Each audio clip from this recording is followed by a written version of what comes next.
नमस्कार जय जगन्नाथ आज मुख्य खबर 16 जनवरी 2025 10 गोटी गुरुत्वपूर्ण खबर उपर नजर पकेबा। नंबर 1 7,500 टंका को वृद्धि पर ईपीएफओ सदस्य सर्वनिम्न मासिक पेंशन चलित वर्षर बजेट कोटी कोटी ईपीएफओ ग्राहक भल खबर मिल पारे। गणमाध्यम रिपोर्ट अनुसार ईपीएफओ सदस्य सर्वनिम्न मासिक पेंशन 1,000 टंकार 7,500 टंका को वृद्धि होवार संभावना रही। पेंशन भोगी ए प्रतिनिधि दल निकटर अर्थमंत्री निर्मला सीतारमण को भेटी सर्वनिम्न मासिक पेंशन रे वृद्धि करने को दाबी करथिले। अर्थमंत्री सेमानक दाबी उपर विचार करने को प्रतिश्रुति देइछन्ति। 2025-26 आर्थिक वर्षर बजेट फेब्रुआरी पहले संसद में आगत हेबो।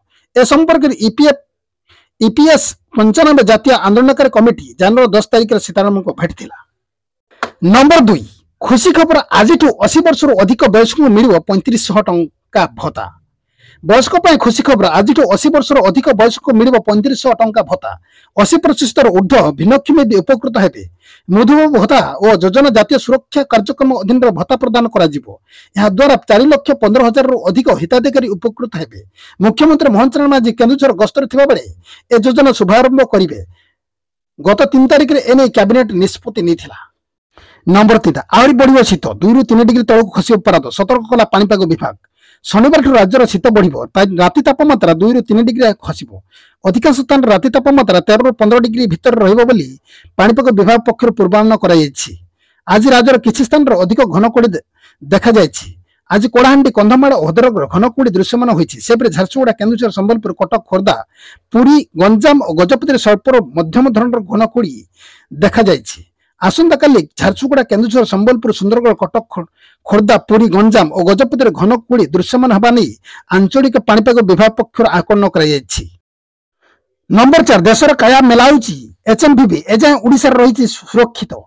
देशर केतक राज्य में एचएमपीवी भाइरस चिन्हट हो साराणी। राज्य में ह्यूमन मेटानो भाइरस को नहीं चित्र स्पष्ट रही। ओडिशा रे वर्तमान सुधा कई आक्रांत चिन्हट होनी सरकार पक्षर कहुଯାଇଛି। हेले एचएम रोग ने सतर्क करने को आज राज्य सरकार एक गुरुत्वपूर्ण बैठक बसिक जाउछि। राज्य सरकार एचएम रोग नहीं निजस्व निर्देशावली जारी करेंगे ना केंद्र सरकार जारी करने पर अनुकरण करेंगे बोली आज बैठक में स्पष्ट हम। देशर विभिन्न राज्य वर्तमान सुधा 17 अधिक मामला सामना को आसला। अपर पक्षे एचएमपी को नहीं चर्चा बढ़िया पर राज्य सरकार पक्षर एम्स भुवनेश्वर और आरएमआरसी को संपर्कित रिपोर्ट देवा कहुला। नंबर 5 दक्षिण कोरिया राष्ट्रपति गिरफ। दक्षिण कोरिया राष्ट्रपति यून सक येल को बुधवार पुलिस गिरफ करिछि। सेनाबाहिनी नूतन आईन प्रणयन करथिबा एक मास मध्य यूनिस को पुलिस गिरफ करिछि। तदंतकारी संस्था सहित यून सहयोग करने निष्पत्ति नेथिबा बासभवन पुलिस गिरफ करथिला। तेबे रक्तपात को एड़ाइबा पय से तदंतर सहयोग करथिबा कहिसेंति यून। डिसेंबर 3 तारिख रे यून सेनाबाहिनी नूतन नियम लागू करथिले। ए नियम को देशव्यापी विरोध करा जायथिला बेले तांको दोषी साब्यस्त करने प्रयास करा जायथिला। 7 तारिख यून क्षमा प्रार्थना करथिला आंदोलनकारी जारी रखिथिला। डिसेंबर 14 तारिख यून दोषी साब्यस्त होता बेले तांको संसद द्वारा बासंद करा जायथिला। नंबर 6 यूक्रेन उपरे रूस मिसाइल आक्रमण उपरे विद्युत जोगाण बंद। यूक्रेन उपरे बुधवार बड़ धरण मिसाइल आक्रमण करिछि रूस। यह आक्रमण सुरक्षा दृष्टि यूक्रेन यार अनेक शहर विद्युत जोगाण बंद कर दैछि। यूक्रेन शक्ति मंत्री बुधवार सामाजिक गणमाध्यम नहीं सूचना देइछन्ति। यूक्रेन शक्ति मंत्री फेसबुक लिखिछन्ति शत्रु देशर यूक्रेनवासी को भयभीत करने चेष्टा करिछि। यूक्रेन शक्ति मंत्री हरमोनी हल्युसेन को लोकों को सुरक्षित आश्रय जावाक निवेदन करिसेंति एवं सरकार पक्षर दियाइथिबा अपडेट उपरे नजर रखिबा कहिसेंति। यूक्रेन पश्चिम लीव अंचल शक्ति भित्तिक टार्गेट करी आक्रमण कराଯାଇଛି। लीव सर मेयर एने सूचना देइछन्ति तेबे एही आक्रमण रे कोनोसी बड़ क्षयक्षतिर खबर नाही। नंबर 7 सीआईएसएफ 2टी नवा बाटालियन को मंजूरी देला गृह मंत्रालय। नियुक्ति हेबे 1,000 केंद्रीय शिल्प निरापत्ता बाहिनी सीआईएसएफ 2टी बाटालियन निज बाटालियन को केंद्र सरकार अनुमोदन करिसेंति।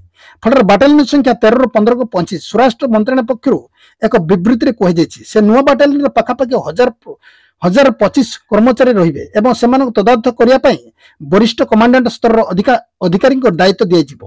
सीआईएसएफ चाहिदा दृष्टि रखा जाए एबळे नुवा बाटालियन सृष्टि करा जायछि। आभ्यंतर निरापत्ता सुदृढ़ करबा पई एबळे प्रशिक्षित व्यक्ति मानकर आवश्यकता रहिछि। उच्च निरापत्ता संपन्न चेयर अन्य केंद्रीय शिल्पानुष्ठान ए कर्मचारी नियुक्त करा जिवो बोली मंत्रालय पक्षर कहि जायछि। नंबर 8 केन्दुझर 65,000 कोटी टंका व्यय रे प्रतिष्ठा बृहत स्टील कारखाना। खनिज संपद रे परिपूर्ण केन्दुझर रे प्रतिष्ठा बृहत स्टील कारखाना भुवनेश्वर रे आयोजित 2 दिन उत्कर्ष ओडिशा कनक्लेव रे एथि पई बुझामणार पत्र स्वाक्षर हो पारे। ए कारखाना निर्माण पर 65,000 कोटी टंका विनियोग हो। ए कारखाना माध्यम बेरोजगारी प्रत्यक्ष और परोक्ष भाव में रोजगार मिल। 3 दिन केन्दुझर गस्त जाए आज मुख्यमंत्री मोहन चरण माझी केन्दुझर जिले में मेगा स्टील प्लांट हो बोली गणमाध्यम प्रतिनिधि मानक कहते।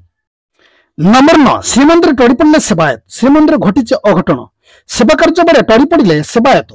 बुधवार दीपर धूप पर मंदिर पानी पकाउथा बेले सेवायत सुआर बड़ सेवायत जगन्नाथ मेकअप टड़ी पड़ी। गुरुत अवस्था पुरी जिला मुख्य चिकित्सा भर्ती कर डाक्तर मृत्यु घोषणा करथिले। नंबर 10 प्रश्नपत्र लीक रोकिब डिजिटल लॉक। डिजिटल लॉकर व्यवस्था आरंभ कला माध्यमिक शिक्षा परिषद एने सूचना देले बीएसई सभापति निहार रंजन महांती। बोर्ड परीक्षा केन्द्र को प्रश्नपत्र पठाइबा व्यवहार हम 183 सेंटर रे जिबाकु थिबा प्रश्नपत्र बाक्सर लागिबो डिजिटल लॉकर।